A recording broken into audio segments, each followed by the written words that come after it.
Good morning everyone, my name is Michelle, I hope you're doing well. Welcome to another video. It is Tuesday morning, the 18th of November. In this video, we're going back to Nova Scotia and the case of missing siblings, 6-year-old Lilly and now 5-year-old Jack Sullivan from Lansdowne Station. If you've been following this case, you'll know full well that this weekend there was a voluntary search organisation called Please Bring Me Home from Ontario, who gathered about 30 volunteers together to search the woodland with a specific focus on the river, the middle river of Pictou. They didn't find Lilly and Jack. They didn't find any evidence that's related to Lilly and Jack, but they did find a bunch of stuff. And Nick Oldreeve, who is the director of Please Bring Me Home, did an interview with CBC News. Interesting. We're going to play it. We're going to talk through it.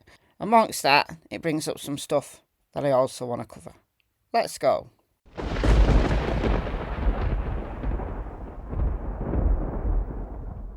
Before we get into the video, can I just ask, if you're not yet subscribed, please do so. I'm trying to get to 100,000 subscribers by the end of this year. I don't think I'm going to do it.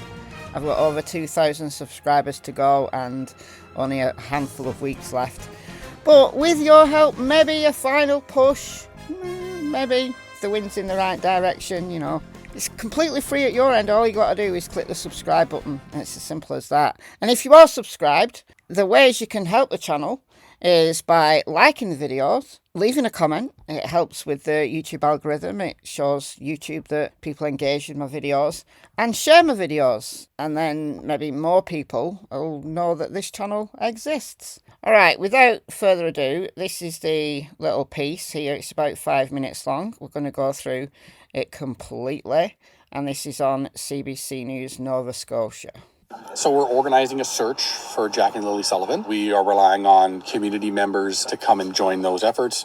We're going to offer like a little bit of shooting from the hip training on walking along looking for evidence. We've had about 40 people volunteer, but overnight you've had some people drop out. That's a shame. You expect a few people to drop out. They think it's a great idea and then something crops up, they can't make it. I would have expected more people, honestly. Given how popular the case is on social media, maybe it isn't that popular in the local vicinity. And many cases we've seen where it's just blown up on social media, and yet local people aren't really paying attention. I hope it isn't the case that people didn't show up because they don't believe that Jack and Lilly are in the woods at all. That would be a shame, because there's no evidence to suggest that they aren't in the woods. So it's a difficult one. I would be over the moon if 30 people showed up. Your safety does come first. We are looking for the kids, but your safety comes first. I would say mostly family and friends, and then there's just like concerned members of the community that wanted to get involved and help search, and this is their opportunity to get that. We were not going to get involved. We were trying to stay far away from this because we felt that the RCMP were heavily involved. Search and rescue was heavily involved. They were doing a bang-up job from what we could see from the outside looking in. And, as soon as you start having conversations with the family, when any family member fills out an intake with Please Bring Me Home, we always get involved in some capacity. We never say no. Of course, it's sad we're going to search for 2 missing kids, but I think that the community and the family coming together to do this effort, and a crew coming from Ontario, is hopefully overpowering that somberness. Okay, thank you. We're going.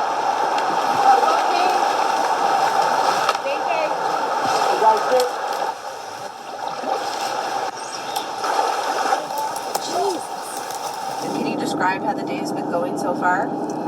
It's been a wee bit stressful.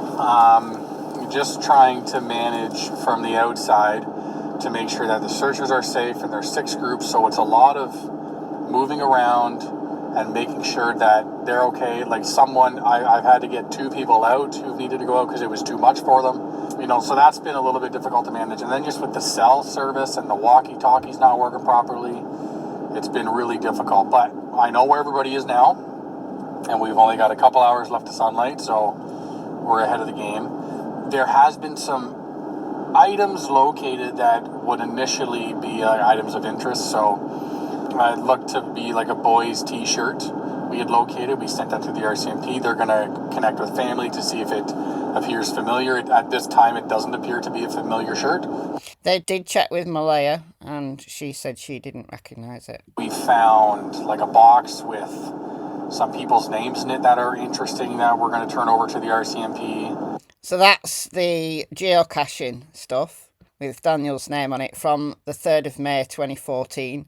Look, it's an interesting find.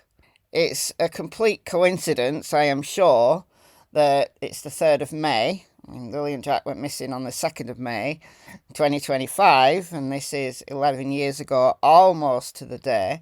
It's an interesting coincidence, but this is geocaching. A lot of people do geocaching. The thing it tells me is that Daniel is familiar with these woods. And of course he would be, because he's lived in the area all his life, I think. And, you know, as a kid, as a young person, he might be all over those woods. So it tells me that he knows those woods. It also tells me that if they're finding stuff, you know, something as interesting as this, why didn't RCMP find them? So it's clear that Please Bring Me Home are searching in areas where RCMP didn't. That's what it tells me, which is a good thing. I don't believe that Jack and Lilly are in the river. If they are in the woods in the opposite direction, as I talked about in my video yesterday. But this one's interesting. Doesn't mean anything in relation to Jack and Lilly being missing, except for Daniel knows these woods very well. They're actually on duty today, so just in the event that we do find something. And they were very interested in the box that we found with the certain names in it that I can't say, but they're interested in that. And the fact that it's found in the water, downriver.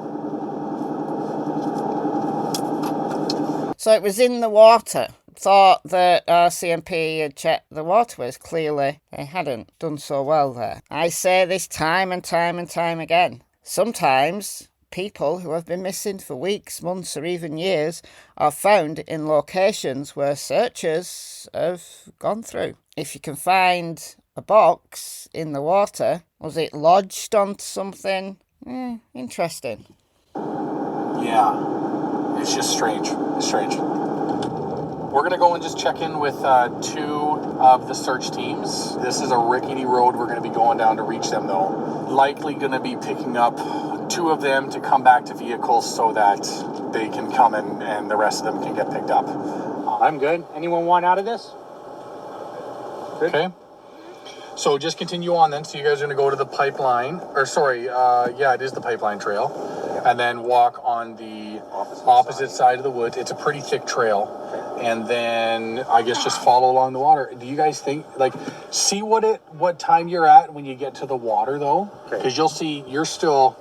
Yeah, I got you. You're got a ways up here to go and down there. So, and I want to start really getting people out by 4. So here's the pipeline trail, approximately where the boot prints were found. We don't know exactly where the boot prints were found. I'm interested in knowing where the water is in relation to the pipeline trail. The river, the middle river of Pictou, is down here. Where's the water? I'll go to default view. See, it doesn't show the pipeline on default view. So we've got there. I'm guessing this water. Sutherland Brook. I suppose if Lilly and Jack carried on along the pipeline trail and then fell in some water. Interesting. Yeah, what time is it now? 2. Yeah, 2 hours.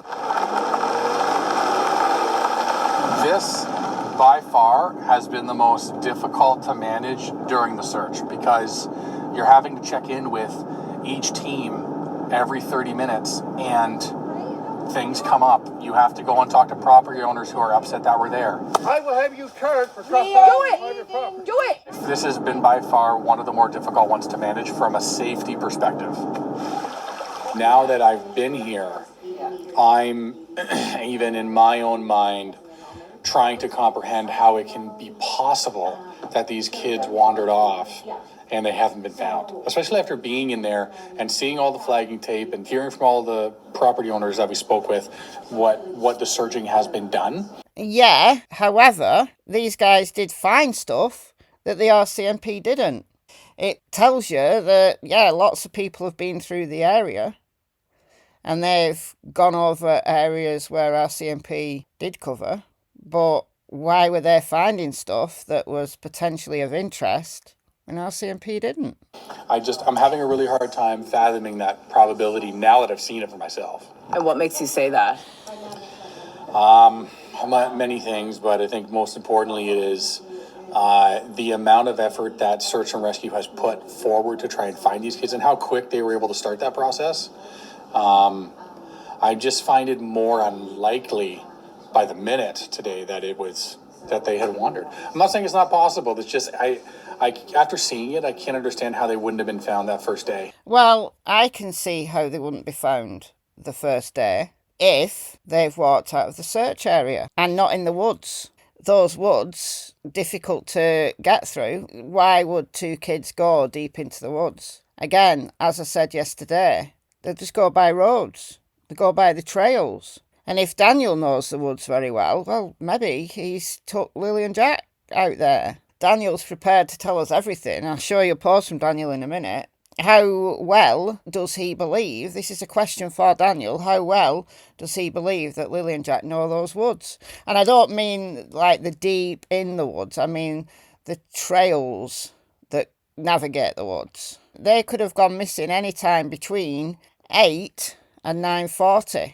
If they went missing closer to 8, and we know Janie said that she heard them after 8:48, but that was after she changed her story. So if they've been missing for closer to 8, well, then that's 2.5 hours before cops even got there. So yeah, I absolutely can see how they wouldn't have been found, because people have been searching in the wrong areas. That's one way that they could be there and no one has found them. One thing I would really like to see is RCMP pushing local landowners to search their own properties. You know, there's landowners out there who are related to Daniel and they own a lot of land. So all of these people, you know, the Mackenzie guy who was shouting at the searchers, well, has he walked every single inch of his property? Can he be absolutely sure that Lilly and Jack are not on his property?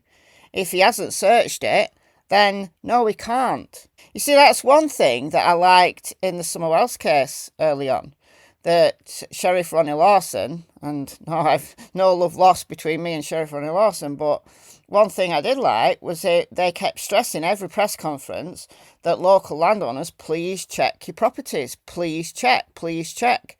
In the Sebastian Rogers case, they did that at the press conferences. They said, check your properties every day. Every morning, every night, check your properties. Check that nothing's been moved. Check that there's not things there that weren't there yesterday. And I haven't heard that with the RCMP. If Lilly and Jack are out there, they're on someone's land who perhaps just hasn't checked it. We're not stopping. We have to stop because winter's approaching, and we will come back in springtime and do a search, dependent on what RCMP's involvement in springtime will be. So, and who knows what will be learned throughout the winter. When the families ask for help, you can't really say no, whether it's a current case or whatever. We have the capacity to do it. We shot from the hip here and planned this in 2 weeks, and we were able to do it, and we were able to clear many kilometers just by asking for locals to come help. So it can certainly be done, and we're in it until they're found. It's really demoralising when you say, oh, we'll come back in spring. I understand why, but it's a long time off, isn't it? You know, by springtime, Lilly and Jack will have been missing almost a year. Doesn't bear thinking about, does it? Alright, I just want to share this post by Daniel, singing his own praises. I love it. Want to make this fully known. Don't downplay the intentions I have towards finding them safely. I talk openly without recourse. If you don't approve, just read. I've delivered everything ongoing to the public in the means of finding them. I'm the one that asked for a polygraph exam first. I threw investigators my phone and said, take it. I released the pink blanket to the public. I released that me and the family were seen on CCTV the day prior. I released my polygraph results. I still continue to inform the public. The perspective is one's to choose. I do these interviews and talk openly because there is no other choice. I do it for Lilly and Jack because I should. If you look closely, it's either me or Belinda raising the only awareness. No others effing will. That is true. That is true. They don't have the willpower to stand up and raise awareness for what we all want. Reputation means nothing. There's nothing left. My life has been on full effing display for the world to either support or commence destruction. But by attacking me, you're attacking the closest voice they have. I seek the truth just like everyone in this group. If you support me, you support finding Lilly and Jack. If you don't want to support me, then continue on the warpath you have chosen. Don't attack individuals that support because they have a different perspective than your own. I agree with that too. It's foolish and arrogant, which I am sometimes, I admit that. Well, I'm glad you've admitted that you can be foolish and arrogant. Everyone has a big heart and we all want the same outcome, that's to find Lilly and Jack safely, so they can return to a normal life. Something simple, such as going to a playground or going for ice cream or even playing with other children, might seem normal, but I'm guessing they are not obtaining those luxuries. I am not aware of location, but I think we all know they are not running freely or simply enjoying kid things. Support or attack, the goal from the beginning is to find Lilly or Jack. So, once again, implying that he believes that Lilly and Jack are alive and are out there somewhere, and perhaps not enjoying all the things that kids should enjoy. But what if they are in the woods? What if they are in the woods and they've been there all along? That's my niggling thought, that they are in those woods somewhere. How they got there, whether that's as a result of foul play or whether that's a result of them wandering, it remains to be seen. But until Lilly and Jack are found, I don't think we're going to get those answers. Let me know your thoughts in the comments, and I'll see you in the next video. Bye, guys. Good girl. Good girl. Good girl. Good girl.